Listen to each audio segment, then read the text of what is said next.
So, something a lot of people don't actually know about me is before I got into the high ticket space, I actually tried to build my own SMMA business. So, what that would look like is I'd set a minimum KPI of 20 personalized looms a day. I would basically grab prospects from the ads library and I would send these looms out consistently for a long period of time, just letting them know why they should, book in a call with me, why they pretty much need me, right? Now, at the time, I barely got any bookings, if any, and I was sitting there thinking to myself, these people must be crazy. Like, is there something wrong with my call to action button? Um, you know, they can't see the value that I'm providing. Like, why aren't I getting any bookings?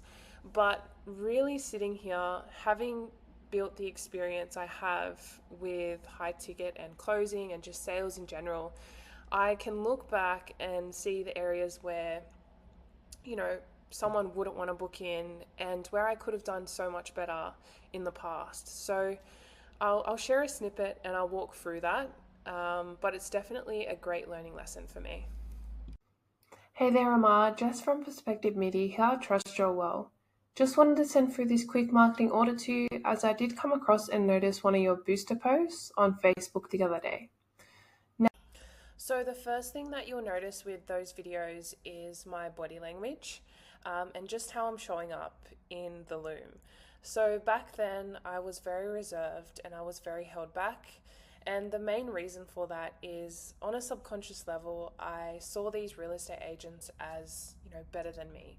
So I was trying to come off very professional and was really being someone that I'm actually not, which didn't help. So one thing I've learned progressively over time is when it comes to speaking to other people and to conversating with prospects, transcendence is super important. So however I feel within myself, however I'm showing up, is how the other person is going to reflect back to me.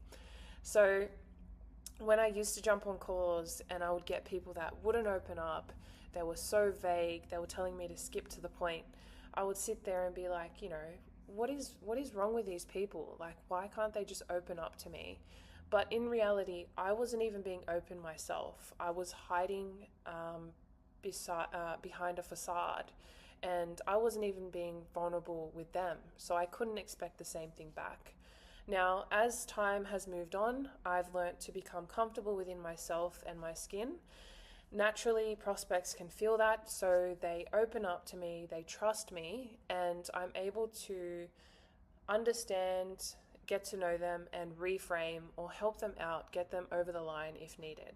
Now, in regards to these booster posts, they're great for the social ROI of things. So you'll find that you'll get your likes, comments, and shares. Now, the second thing I would mention from that video is just my tonality. So coming into sales in general, from cold calling to these looms to closing, I really struggled with having a high inflection. So every time I would speak to someone or just talk, it was very much like, "Hey Katie, how are you?" And everything just sounded like a question, right? So as time has progressed on, I've learnt that, to have the low inflection. So to be more like, "Hey Katie, how are you?"